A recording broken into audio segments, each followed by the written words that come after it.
Whereas there's a bit of a conflict with bodyboarding as far as I'm concerned. There's a sport bodyboarding that's more competition driven, and there's more of the expression of bodyboarding, which is more free surf driven, okay, where there's no rules or regulations. I went through the whole competitive part of bodyboarding, and then now currently I'm back at the more expression part for me personally.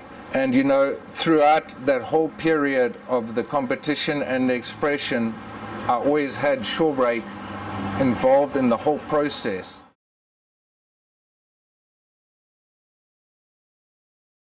Now, a lot of competition riders, they don't get involved with Shorebreak. A lot of bodyboarders don't do Shorebreak. It's a closeout. It's a heavy, thick wave that is basically dumping close to the shore.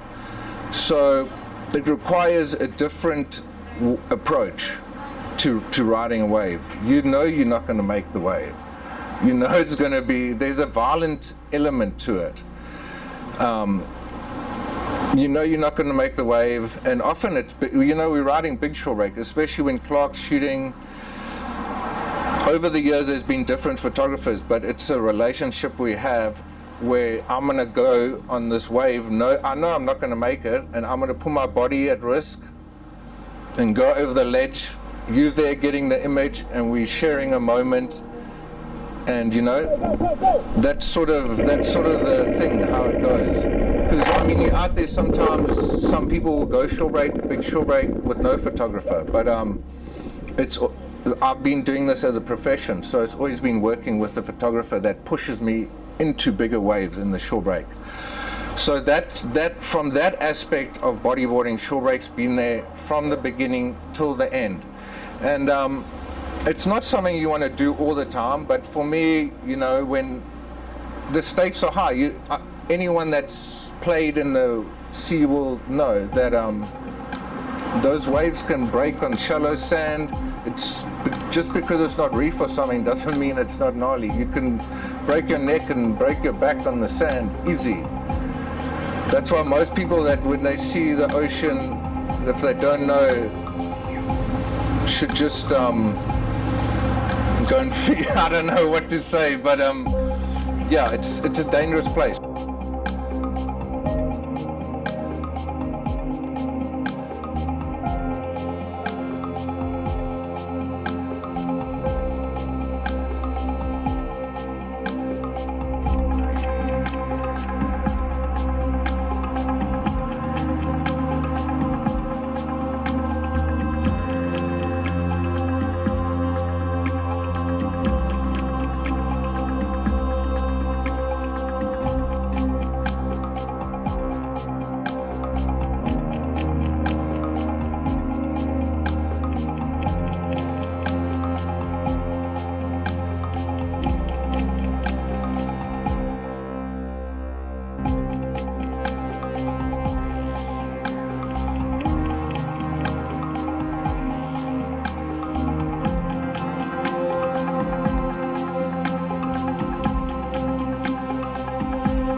riding it is very intense, and it's all very fast. Everything happens very quickly. If I think about riding Shorebreak, you know, you're catching the wave, the clerk will be there shooting.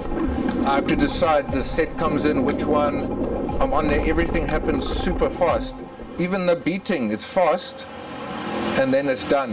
And then I compare that to when shooting Shorebreak, which I've been doing for many years. I mean, even back in the day when I was 18, 19, and I was first, you know, my beginning of my professional career, I was going down to Shorebreak some days and there was no photographers. And I was there with my buddy Eddie, and he was ready to charge, and we were both ready, and we were like, well, there's no one here to shoot it. That's when I picked up a camera. When I started shooting Eddie on these massive Shorebreak waves. And yeah, so I was like his personal photographer. And I learned a lot about photography. That was back almost 20 years ago. So we were shooting on film, on slide film, on Velvia 50, and even I remember one surf when I was shooting Eddie, it was big, it was like 6-8 feet. My first time shooting, I didn't pull the film across the camera, so nothing, no shots got fired the whole surf, like 8 feet. No one taught me nothing. None of the photographers I worked with would tell me anything, so I learned everything from scratch. And then I even ended up getting some covers of some bodyboarding magazines of Eddie. I was shooting on slide film. I learned all the settings, I learned everything. Waves were kind of like not that big. I was trying to surf, trying to learn, and I was like, this is taking too long. I'm over it. I get a bodyboard. That's why I got a bodyboard. Paddle out. Now the waves are big. I don't have a hard surfboard. I can paddle out. I'll just bail and make it out to the back line on the bodyboard. This is way better than surfing for me, because I can go big waves right away. You know what I mean? Straight away I go big waves. Don't even know how to do it. That's why I got hooked like that with bodyboarding. So that was my process.